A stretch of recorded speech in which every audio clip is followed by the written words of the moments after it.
ஒரு முனிவர் ஏரிக்கரையில் அமர்ந்து முழு ஒரு வருடமாக கடும் தவம் செய்து கொண்டிருந்தார். ஒரு வருட தவம் முடிந்ததும் இறைவனுக்கு படைக்க மாவிளக்கு உருண்டைகளை தயார் செய்தார். ஒரு பகுதியை சாமிக்காகவும் மற்றொரு பகுதியை தானே சாப்பிடவும் பிரித்து வைத்தார். அப்போது அழுக்கான கிழிந்த உடைகளுடன் ஒரு மனிதர் அங்கு வந்தார். எனக்கு மிகவும் பசிக்கிறது என்று கேட்டார். அந்த முனிவர் தான் சாப்பிட வைத்திருந்த மாவிளக்கை மனமு வந்து அவருக்கு கொடுத்தார். அதை சாப்பிட்ட அந்த மனிதர், எனக்கு இன்னும் பசி தீரவில்லை என்றார். உடனே முனிவர் சாமிக்காக வைத்திருந்த மாவிளக்கையும் அவருக்கே கொடுத்தார். அதையும் சாப்பிட்ட மனிதர், இன்னும் என் பசி அடங்கவில்லை, நான் அடுத்த வருடம் வருகிறேன் என்று சொல்லிவிட்டு சென்றார்.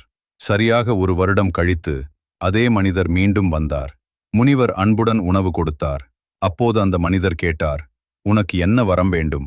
வந்திருப்பது இறைவன் என்பதை உணர்ந்த முனிவர், நீங்கள் இங்கேயே தங்கி மக்களை காக்க வேண்டும் என்று வேண்டினார்.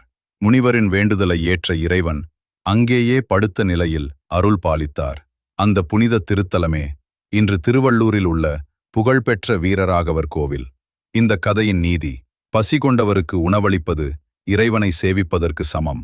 முனிவர் தன்னுடைய தேவையை விட பசியால் தவித்த மனிதரின் தேவையை முதலில் நினைத்தார்.